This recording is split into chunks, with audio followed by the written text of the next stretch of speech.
on the next Live.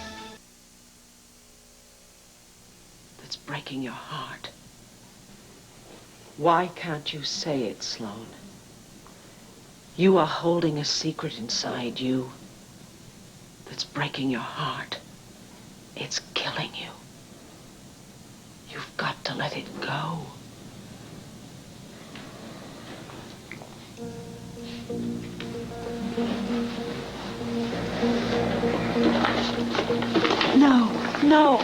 No, there is no reason to hide this. Not from me, and certainly not from yourself. In fact, the thing that you should do most is not to put this away. What is it? What have you been hiding inside yourself all these years? Can't you tell me? Vicky, some things are better kept out of sight and left unsaid.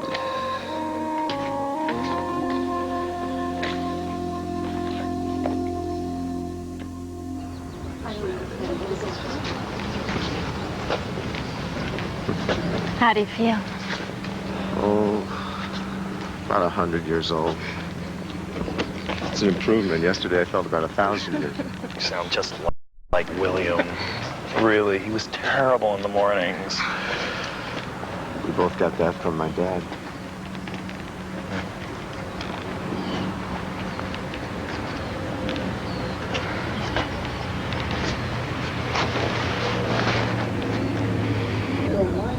Quilt finally got here last night, all the way from California.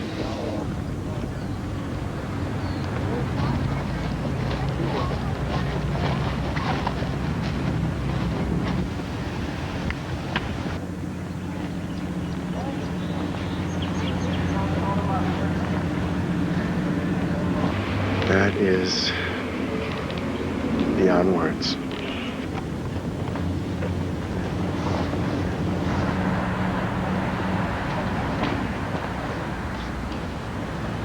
Look up there. Will you just look at those Parishioners? parishioners? It's more like Walter Douglas and his spiritual lynch mob. They're here to protest the quilt being here. You know, if they get off their high horses and get down here and take a look at this and read it, then maybe they could find out what this is really all about. Remembrance and loss. Maybe they could talk to that lady right over there. Her only son died of AIDS. Or talk to that young couple. They lost a 1-year-old baby. But no, they've got to stay up there on the steps and try to keep Andrew from going into the church. I mean, how petty can you get?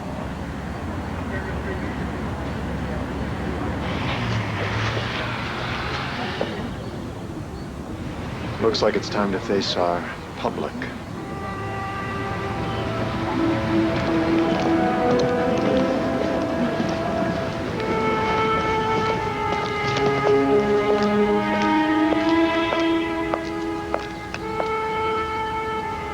Excuse me. Sorry, Reverend. You are never going to set foot in this church again.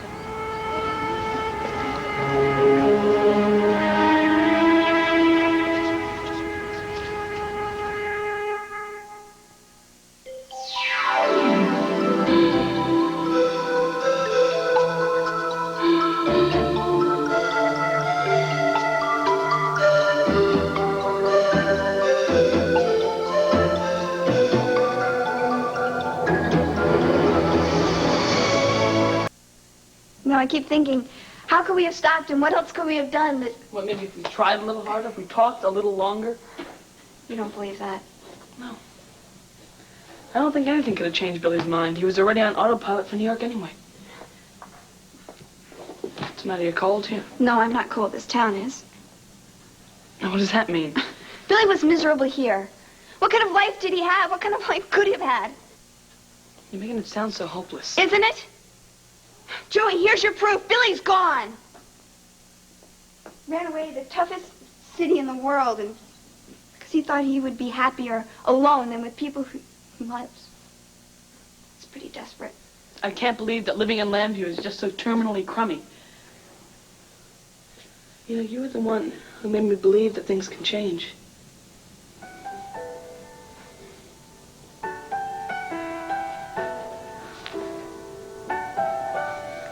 You know,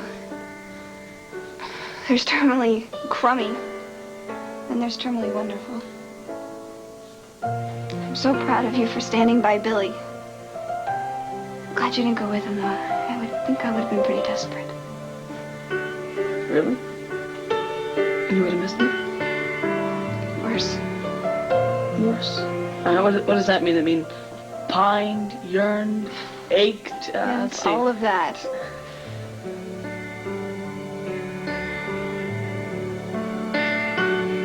No, don't. Should I? What? You don't know what I'm gonna say, yeah, sure I do. You were gonna say, are you serious? And I would try to say yes, because it's true, and because I think that... That what? I think that I'm falling in love with you.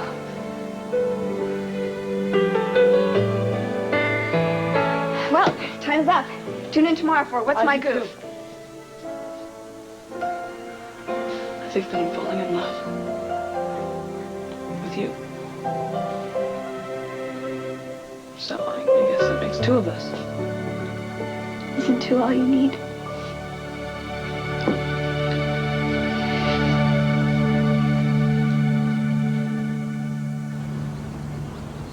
I want to thank you all for coming here on this special day. Huh, that's great. That's vintage Carpenter.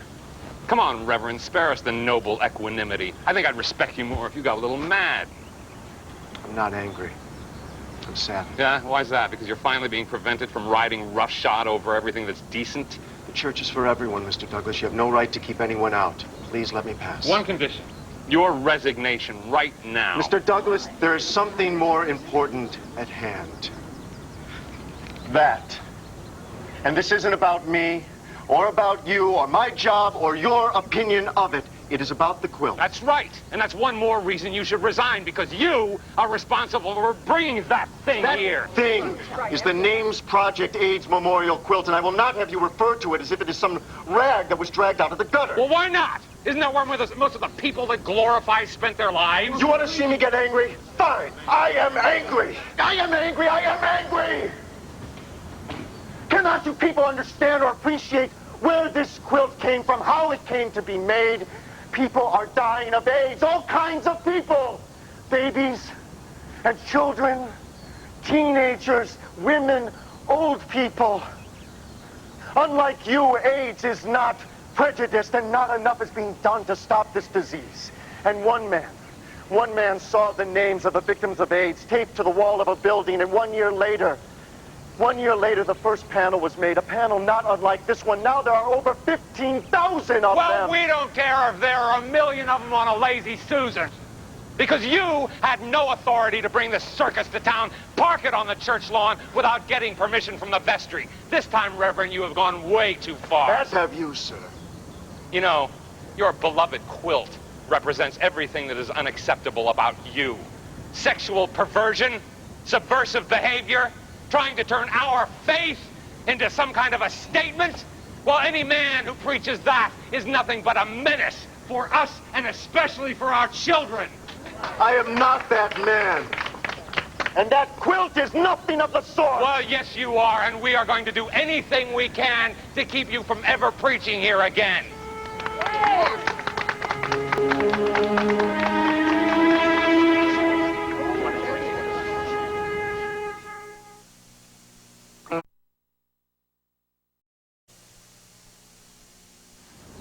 How dare you deny this man access to the house of God? You call yourself Christians? Cassie. Andrew, I just can't stay silent anymore. You people say Andrew's a bad influence on your kids? Then you obviously haven't taken the time to visit the community center he's built with his hands and his heart. Go there. See the very kids you're so concerned about. Saving lives, building hope, giving the people back their neighborhood. In fact, that's probably who's gained the most from having Andrew here. Your kids. Speaking of hope.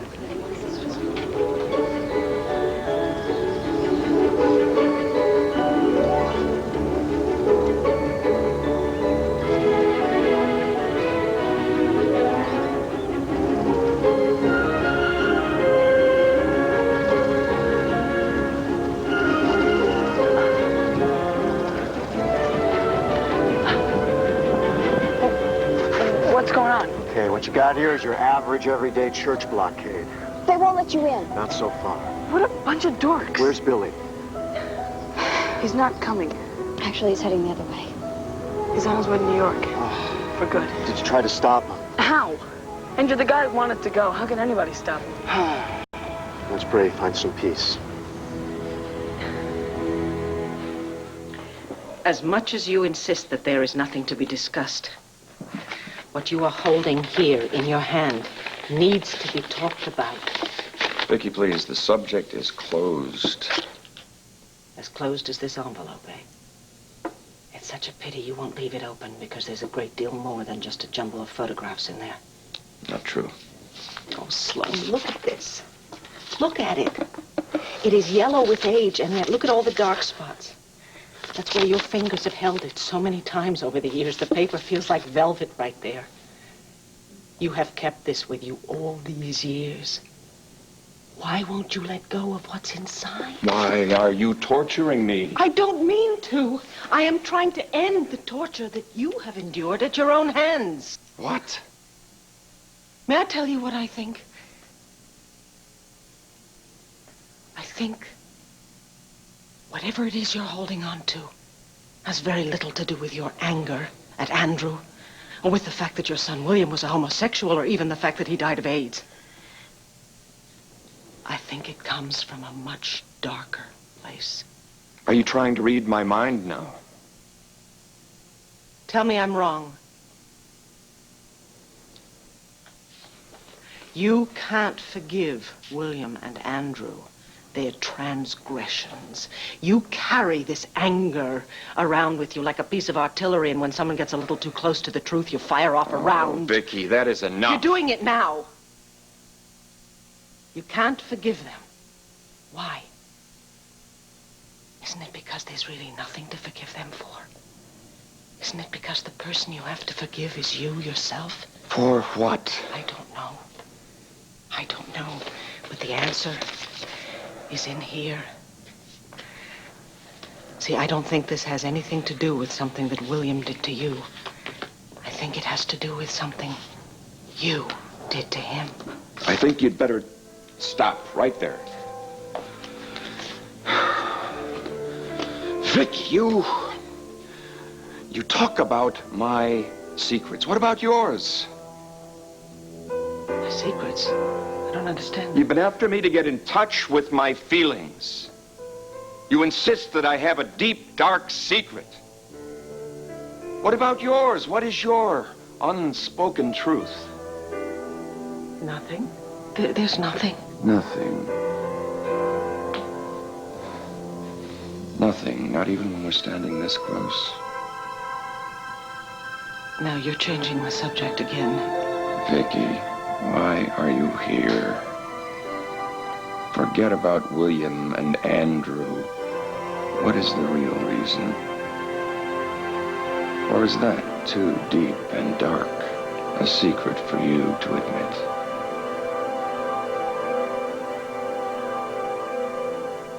What happened to your face? This? Oh, somebody mistook me for somebody else. It's nothing. Listen, no self-respecting Radmeister is going to be taken down by a mere handful of dorks, right? Huh? Well, well, well. Look who's here. Oh, my God! Billy! No! Billy! Billy! No, stay away. Stay away from him. Talk to him. Virginia, stay away. It's good to see you, Billy. You okay? Yeah. What are you? Oh, sticks and stones, Billy. Nothing. Okay. Well, then shouldn't you be in the church then? Shouldn't you be in New York?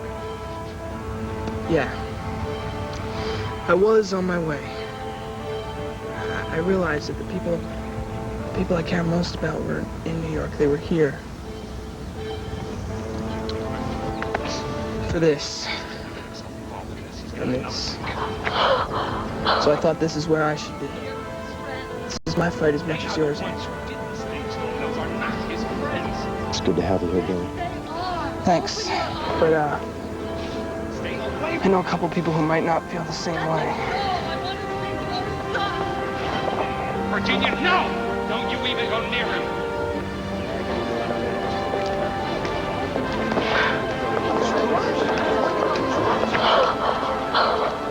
Let Mom go. Dad, let her go. Don't you talk to me Let that her way. go and get out of my way.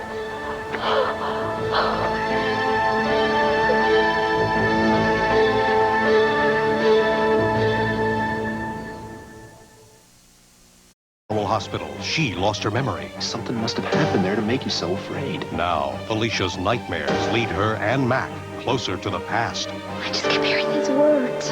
If anyone went over this cliff, no one would even know there's a body down there. But when haunting images take her to the edge of remembering, If there was a murder there, I just know it. someone doesn't want them to have a clue. We're gonna keep digging until we find out what really happened. When the truth is uncovered, will the nightmares come true? General Hospital.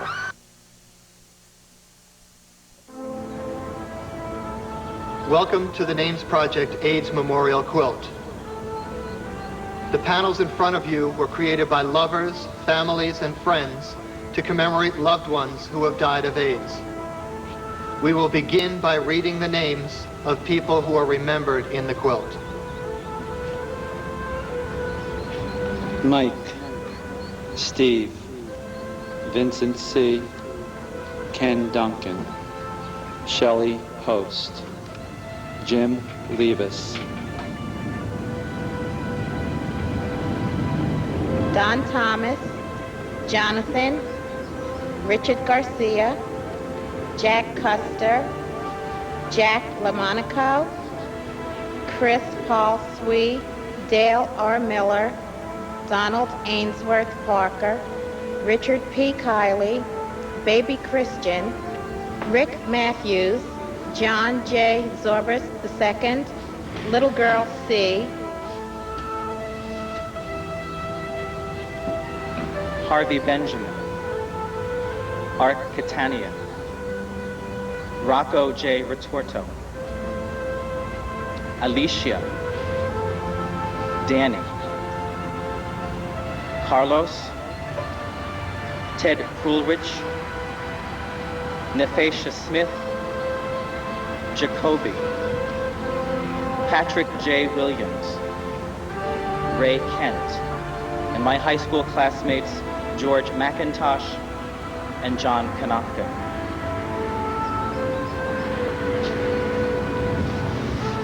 Dean Peabody, Jonathan Sand, Charles McMahon, Al Hertz, Eric Dahl, David E. Manley, Tom Fleming, Olivia, Gregory Gresson, Jerry G., Doran Tisdale, Max Robinson, Bernie, Stephen Devlin, Jeff Brent, Tierra, and my uncle, David.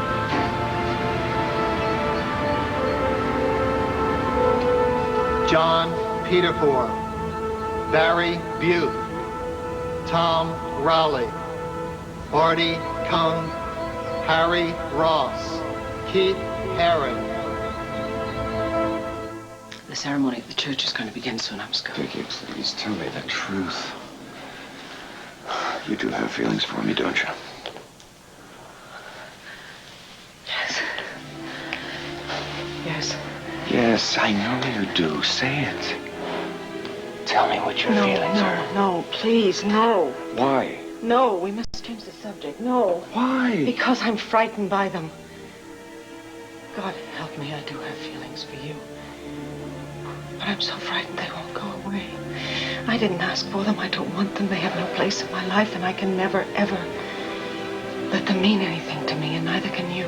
Well, then what are we supposed to do? Just stop? Yes. Yes. Is that it? Yes. Yes, that is exactly what we must do. It is so dangerous to even think that anything could come of this. This can never, ever be. What is this? Say it. You've thought it, say it. No, What I is this? cannot. Don't ask me to. Vicky, if this is just a tantalizing friendship, why didn't you go to Arizona with Clint? Why did you stay here in Landview? Can you tell me that your decision had nothing to do with me? I'm going to the church now. It's a very important day for Andrew. I cannot let him go through it alone. And you must do as you please. Unfortunately, that's the problem. Vicky. Vicky.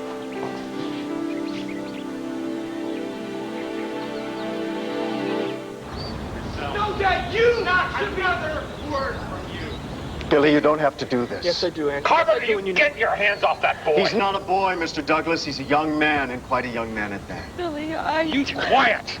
Andrew, you heard what was going on from the meadow. Andrew, we just wanted to give you a hand. Yeah, well, I think it's sick Andrew Carpenter even needs a hand to get into his own church. Let's do it. We're going in. You stay right where you are. Mr. Douglas, please, let us pass. The hell I will. let them pass. Let's do it.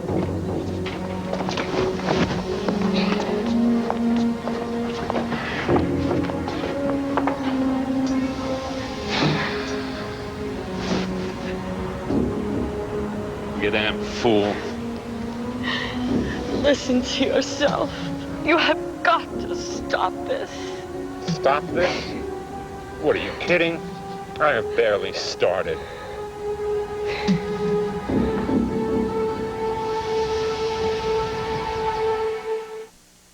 We've heard some.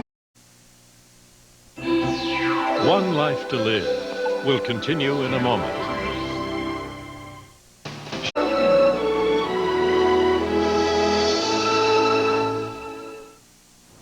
Robert Taylor, Edward Malfi.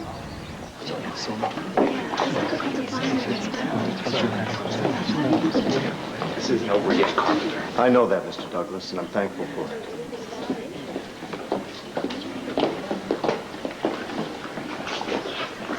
Virginia. Virginia.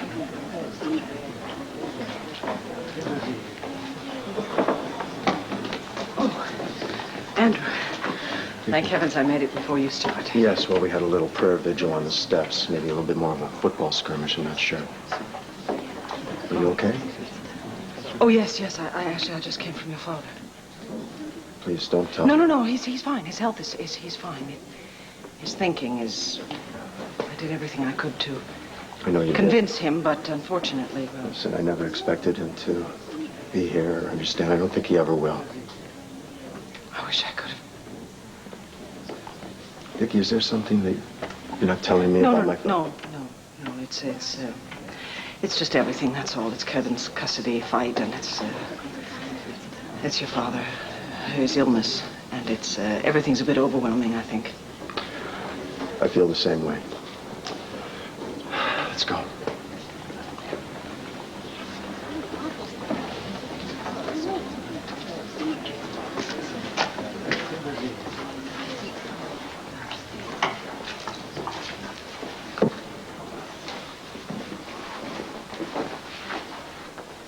Sacrilege! That is a disappointment. Resign. You resign right now and you take that filth out of our sanctuary.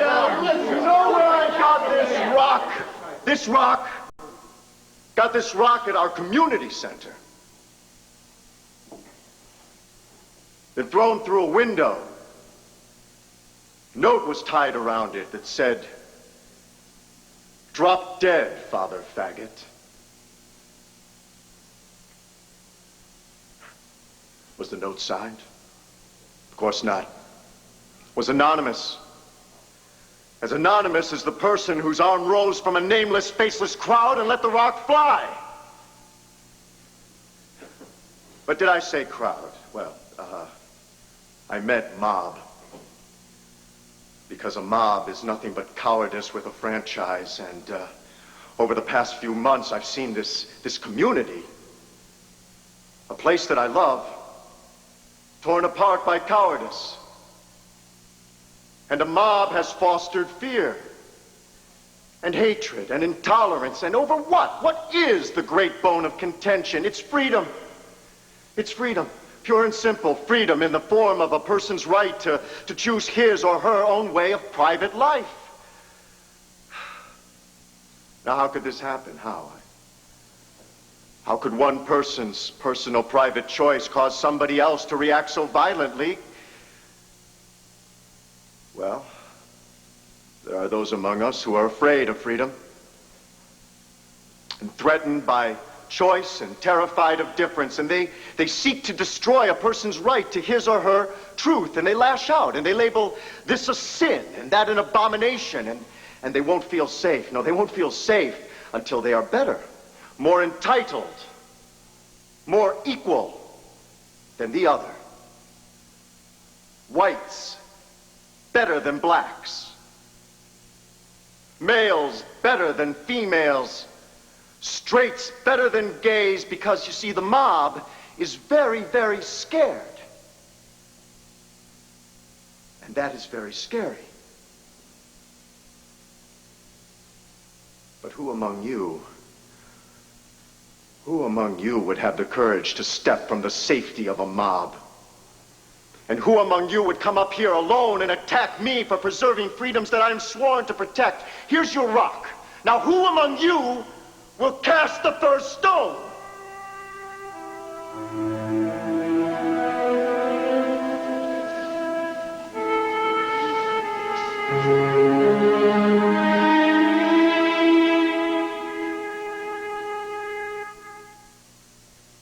Now on video cassette. This is fun.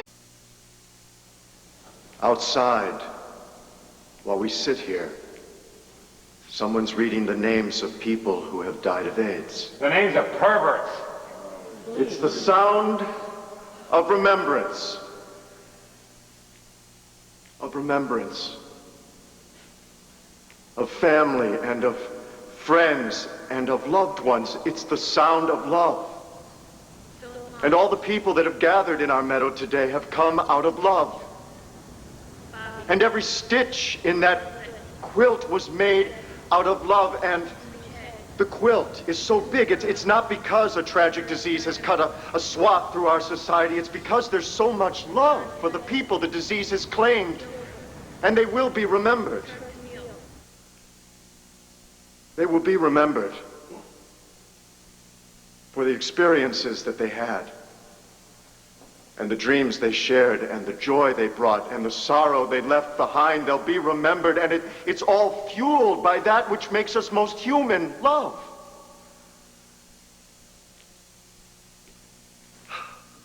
What is love? What is love? It's acceptance. That's what Christ's message to us is. Love one another. Accept one another. When you love someone, what do? You take them in. You take them into your heart. And that is surely why it hurts so much when we lose someone that we love, because when they die, we lose a part of ourselves. Of course, I guess that the truth is, everybody is part of us, and we are part of everybody else. The truth is, we are brothers and sisters. We're brothers and sisters. We forget that. Oh, we want to insist that we are not related to certain people at all because they are, maybe too little of that color, or maybe too much of that behavior. And we get scared, and we get selfish, and before you know it, we have picked up a rock.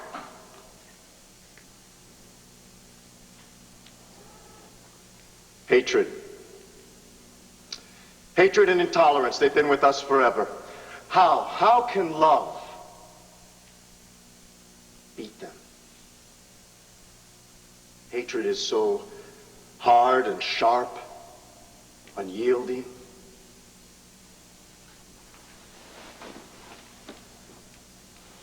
Love is so soft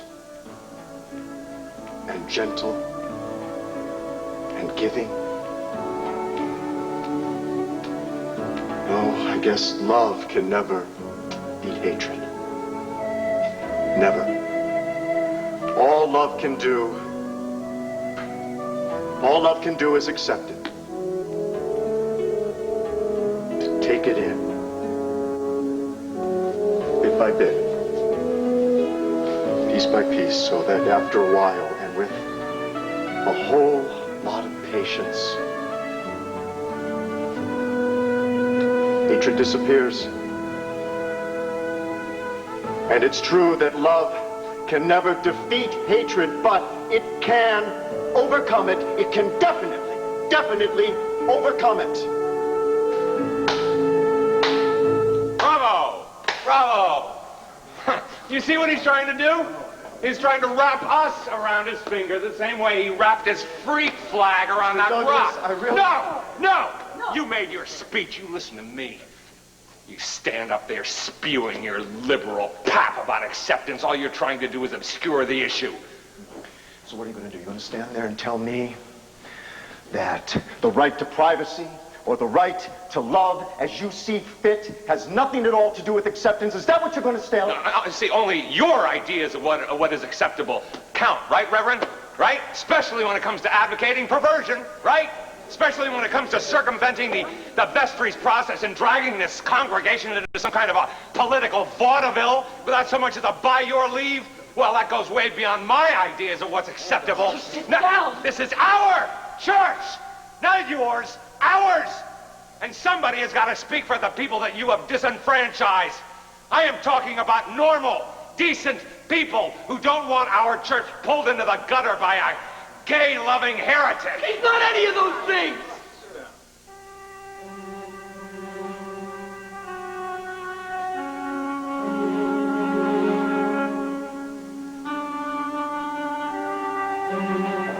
I got something to tell you. Something to tell all of you. No, you stop. Right there, right now. now. I won't stop. I can't. I'm sick of being quiet, and I'm tired of being scared. I'm warning you. About what? What are you afraid of? That I'll say something disgusting, something perverted? Well, I'm not afraid. Not anymore. Because I know who I am, and I can finally admit it. I'm Billy Douglas.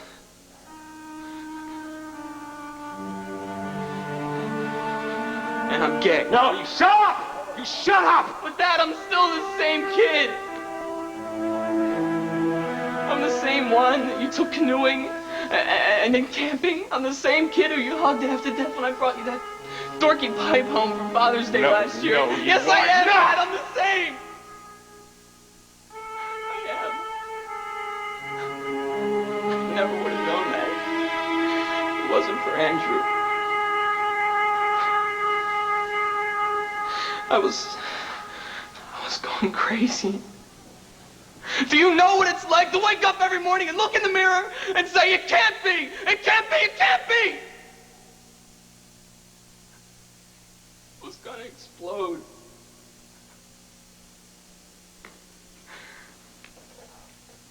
But Andrew, he treated me like me. He put his arm around me, yeah, he put his arm around me and told me it was okay, that I was okay. It was okay like this. And somebody started rumors saying he was trying to molest me, put the moves on me, a homo, that's bull! He only put his arm around me because I didn't think that my family would.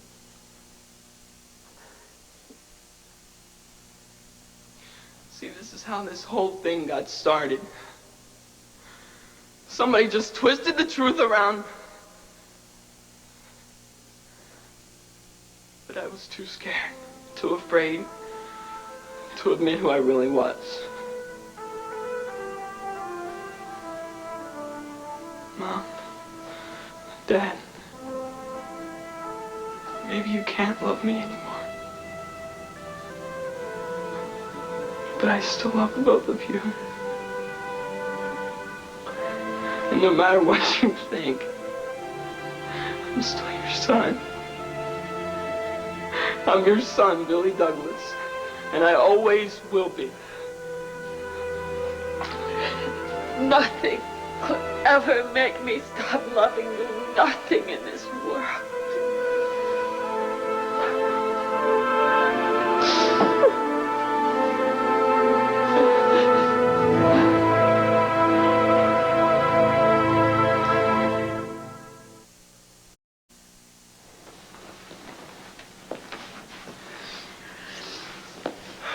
Usually I end the sermon with a prayer. Today I'm going to take a field trip. There's a quilt being unfolded in our meadow. A quilt dedicated to all the people that have died of AIDS. My brother William died of AIDS. And so I'm going to go down to that meadow now and add this panel to that quilt. Would anyone care to join me?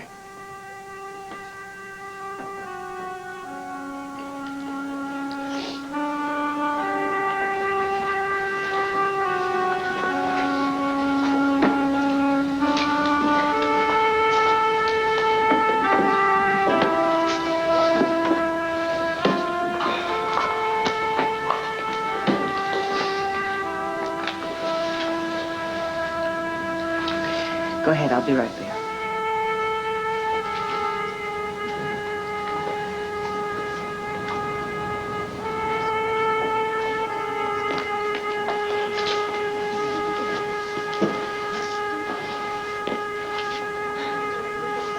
Andrew, that was so beautiful. Thank you. I'm just the messenger. Andrew, William would have been very proud of you today. I wish he could have been here. In a way, he is. Elizabeth, Philip, will you go out with us? Oh, Renee, I don't know. I don't know. I need some time to think. Look, it's a big meadow out there. There's plenty of room for everybody.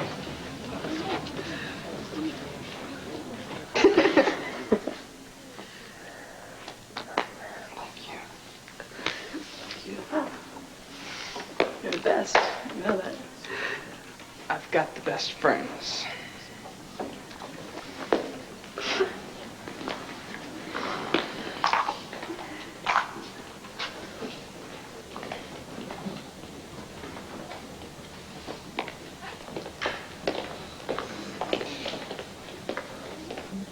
It's a beautiful day outside, Ma. What do you say we take a walk? I'd like that.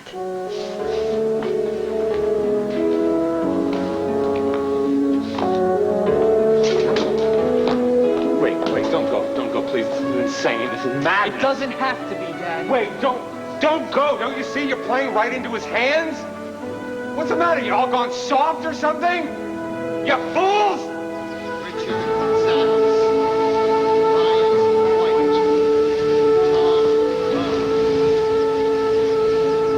Sloan, every second that passes brings Andrew closer to putting William's quilt panel into the quilt alone. Is that what you want? Are you going to be with your sons or not? Kenneth Scott Hood. C. Patrick Henry. Stan Helm. Keith Schneider. Keith Wilson, Ellen L. Eldridge, Joel Rogers, John Mundy Vega, Carl Keller, Mike Melig, Sidney Soons, Richard Luther, Jan Johnson, Manny Robinson, Dr. Tom Waddell, Clayton Berry, Bruce, Natalie, Rod Meth, Paul Hubble, Queen Christine, Stephen Weddell, David Niall Jenkins, Simon Guzman, Paul Rohr, Jim Soons, Kevin Adams, and my beloved son and best friend, Bob Phillips.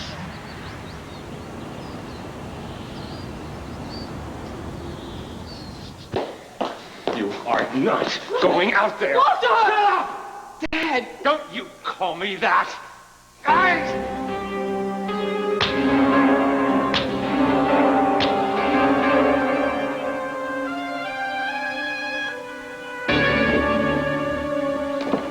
Don't do that!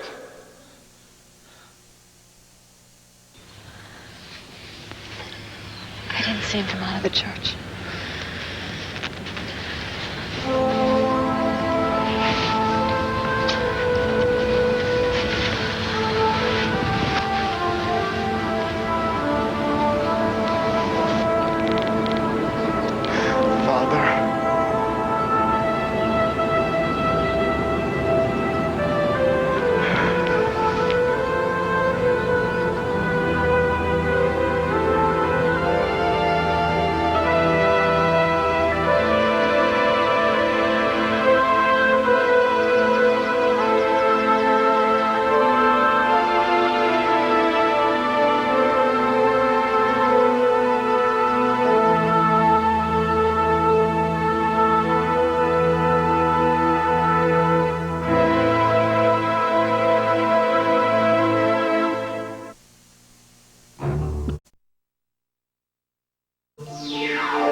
Tomorrow at 10, 9 Central, a video vigilante captures crimes on tape, but Tony must make him stop before it's too late on the commish. Coming up, Jason's attempt to get blackmail money could land him in the worst trouble of his life. Stay tuned for General Hospital, following an ABC News brief.